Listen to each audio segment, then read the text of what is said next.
Hello everyone, welcome back to my channel. So my name is Tor, welcome to Anthropology.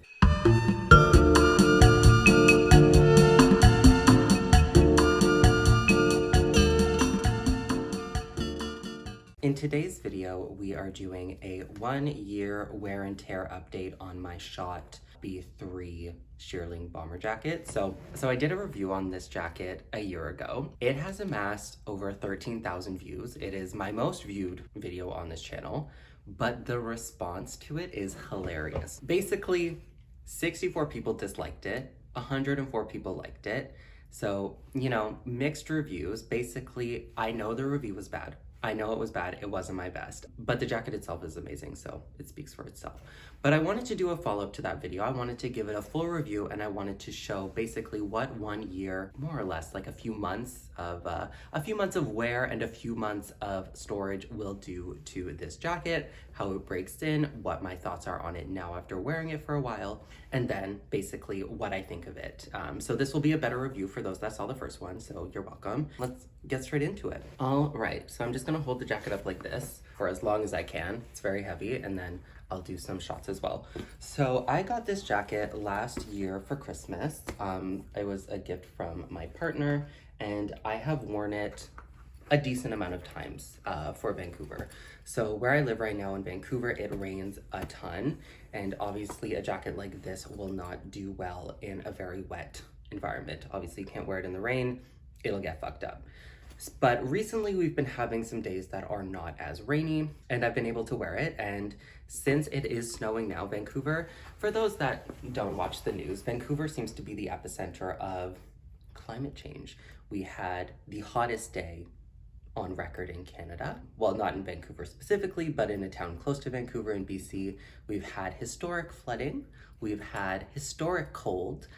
So who knows what the future brings. But this jacket, like in my last video, will outlast humanity, 100%. So the shearling itself has remained in very nice condition.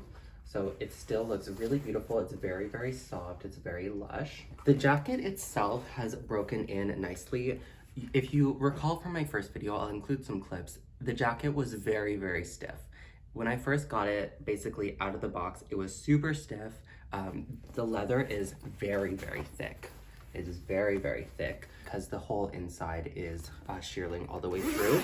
So it took quite a while to break in, but when I did that, it's been very comfortable to wear. So the problem with this jacket, in my opinion, is the sizing. So if you're a smaller, extra small like me, for reference, I am 5'4". This jacket fits long. It fits quite long, so I had to get in a size 34, which is the smallest size it comes in. If you're bigger than me, you'll have no issues. I would say size down because it is a very oversized jacket and it's really bulky. If you're like a medium, I would say get a 34, or if you have the capacity, order 2 sizes, sort of like the size that you think you might be and then the size below, because it does run big. So in terms of the back, not too much has changed. The one thing is I need to condition it. So the leather itself is wearing really nicely, but I think it looks a little dry, in my opinion.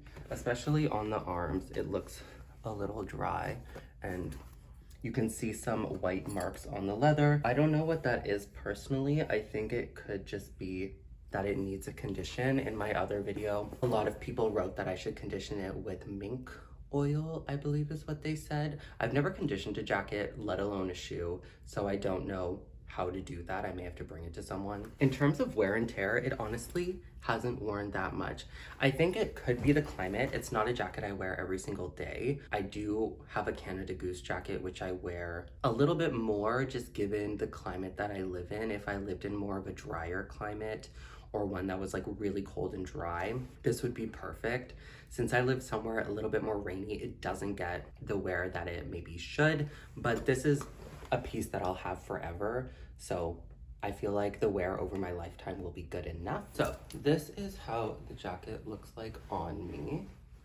It hits, so I'm wearing green sweatpants, sorry, but the jacket will hit at my butt.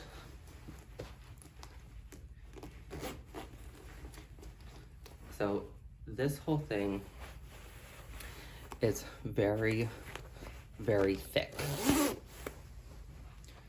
This is what it looks like. Okay, so this is sort of the jacket right now. This is how it looks. So in my ideal world, it would hit here. So there's quite a bit of room. These toggles don't actually do anything substantial, to be honest. They don't really make it tighter, they don't make it looser. I don't know why you'd want to make it tighter, but this is how it looks. The arms are long. You know, they could be here, but basically I've been able to smush them, and there's a mask. So this is how it looks on me. For reference, again, I am 5'4". Don't know what that is in centimeters. This is it up close. You can see some of where the scrunching has happened. It's become a little bit white, but there's no popped stitches. There is some scratches.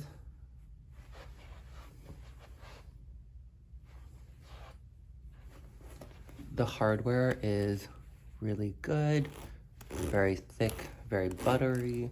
These flap around. But yeah, overall, amazing jacket. If you live in a colder climate that isn't wet or rainy, this would be perfect. If you live somewhere that's a little bit rainy, it may be a bit of an issue. I find I don't have to layer with this jacket at all. I just normally will go out in a t-shirt, and then it'll be more than warm enough. It'll be way more than warm enough, trust and believe. If you layer too much, it may get a little overwhelming in here and become like a sweat factory, which nobody wants. So in terms of how I wear it, I mostly will wear it folded down. Occasionally, if it's cold, I will wear it sort of propped up a little bit, which looks kind of hilarious. But you can really snuggle in there, and then you also have the capacity to do this, which I think is so funny. But this is actually really nice. So it is quite stiff. I'm not sure if you can see, sitting down is kind of a problem. I wish it had the double zip so I could unzip from the bottom and have it flare out a little bit. I think that would be perfect. But I sometimes do this when it's cold. I also noticed that they did a price reduction. When I basically got this jacket, it was around 1,800 Canadian. Pre-tax, after tax is around like 2,100. They always go on sale, but the sale, it's short-lived. The sizes go very quickly, so you have to play a game a little bit. If you want to wait for the sale, you may get a deal, but your size may be gone right away, so you gotta be up 6 a.m. when that sale price hits. But they did a price reduction, and they reduced it by quite a bit. It was quite substantial. I think they reduced it to 1,500, and then it went on sale for around 1,000, and I was like, that's quite a difference, you know? That's quite a big difference. It's a full $1,000 off of this jacket, and I think that's a very good price. If you can get it for $1,000, hats off to you, player. That is a great price, because it's an amazing jacket. Nothing has worn around the hands at all, which is quite nice. I was worried that the shearling would sort of rub off here. It really hasn't. It hasn't gotten like matted or sticky. Everything is still very soft and still very smooth. The pockets have been really nice. There's been no issues with this jacket at all. At the end of my 1-year review, nothing has really changed. I think the jacket is super worth it. I would say definitely size down and get it on sale if you can. So that is my follow-up review. I hope this appeases some of the people that gave my other video fat dislikes. If not, love ya, thanks for watching again. And please like, comment, subscribe, and I hope to see y'all next time. Bye, guys.